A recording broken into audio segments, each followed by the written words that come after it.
Hello, I'm Dr. Jean Ogle, and I'm here today to demonstrate the technique of conducting a fundoscopic examination using a direct ophthalmoscope.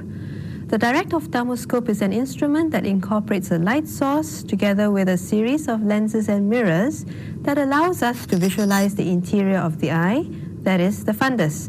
This is a very detailed examination which is fairly difficult to master and requires a lot of skill and patience, and more importantly, lots of practice. Here to help me today in my demonstration is Anis. Hello, Anis. Right. And the first thing that you must make sure is that your patient is comfortable. For example, here Anis is sitting comfortably, and you're going to explain to your patient that you're going to examine the eyes, that this is going to be a little bit of an uncomfortable examination, but that you try to be as brief as possible. Next, you're going to assemble your equipment. As you can see here, there are two parts to the ophthalmoscope, the battery power source and the head. So it's this head that you have got the system of lenses, which is controlled by this black dial here. All right? You switch on the ophthalmoscope by depressing the green button and rotating the dial. First of all, make sure that it is working and that the illumination is sufficiently bright. You will notice that there are a number of apertures that you are able to use, ranging from a small aperture to a larger one, and finally the largest one. We also have a green light, which is also called a red-free filter, which enables us to get a better view of the center of the macula. Now that you're ready, you would like to proceed by dimming the room lights if possible, putting the patient at ease, and instructing the patient to look at a target on the far wall. So, Anis, I'm going to be looking at your eyes. This will be a little bit bright, but I'll try to make it as brief as possible. During the examination, would you please look at that picture on the wall and do not look anywhere else, right? The first thing you'd like to do is actually to look quickly for the red reflex. You do this by taking the ophthalmoscope in your right hand, switching it on, and you're going to adjust the dial to 0. The lens dial should be adjusted to 0 if you do not have any refractive errors. However, if you are myopic and you wear spectacles, but you should decide that you do not want to wear your spectacles during the examination, you will need to adjust the dial to a number in red that corresponds to your spectacle correction. If, on the other hand, you're hyperopic, you would be adjusting the dial in the opposite direction to a number in green that corresponds to your correction. Right, so back to the red reflex. You have to position yourself at a distance of roughly 1 meter from the patient in front. Again, this ophthalmoscope is held in front of your right eye, and you're going to direct the light towards the patient's pupils. At this point, you should see an orangey glow through the patient's pupils of both eyes. That is a normal red reflex. Next, you can proceed with the fundus examination. To examine the patient's right eye, you need to sit on the patient's right side, using your right hand and your right eye to examine the patient. Okay, so here we are.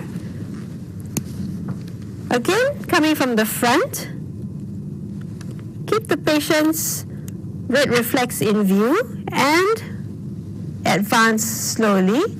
When you're about 3 to 5 millimeters from the patient, you should be able to see some part of the retina coming into view. At this point of time, you may need to rotate the dial slightly to ensure that whatever you see is in sharp focus. You will notice that you need more plus correction, which is the green numbers, for hyperopic eyes, and more minus correction or red numbers for myopic eyes.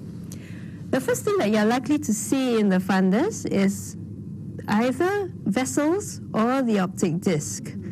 The vessels, if you see the vessels first, you can trace them back towards the optic disc and examine the optic disc for its color, which is normally slightly pink, the margins, which are usually very clearly seen, and the optic cup, which is a small depression in the center of the optic disc. This depression often appears a little bit paler compared to the rest of the disc. Now you're going to trace the vessels backwards towards the periphery, if possible. While looking at the vessels, you're going to be looking now at the color of the vessels, where you know that arteries are usually slightly brighter compared to the darker red of the veins.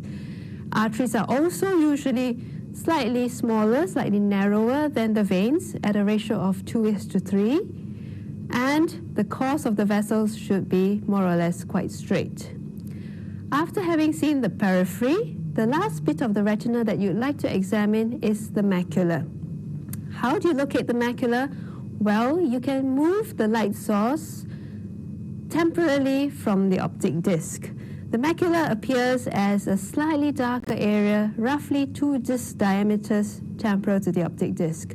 Examine the macula quickly for any abnormalities, but if you should not be able to locate the macula, you may ask the patient to look directly at your ophthalmoscope light, which brings the macula into direct vision, into direct focus. However, this is very uncomfortable for the patient, and they may not stay in that position for very long. After completing the examination of the right eye, you can proceed to examine the left fundus, but this time you will have to shift over to sit on the patient's left side and hold the ophthalmoscope in your left hand, and you have to use your left eye to examine the patient.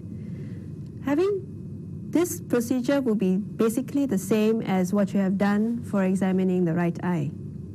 After completing all this examination, dismantle the ophthalmoscope and store the parts in its case, and explain to the patient the findings of your examination. This concludes your fundoscopic examination. To recapitulate, this examination is a difficult one to master, and you will need definitely lots and lots of practice before you are adept in examining the vessels and the disc as well as the macula using your direct ophthalmoscope. First of all, remember that you've got to assemble your ophthalmoscope carefully, ensure that it's working, and look for the red reflex first of all at a distance of 1 meter from the patient before advancing towards the patient for a close-up view of the fundus. Don't forget that the patient's comfort is also of utmost importance, and therefore you should let the patient know first of all that it is going to be slightly uncomfortable, but try to be as brief as possible. Thank you.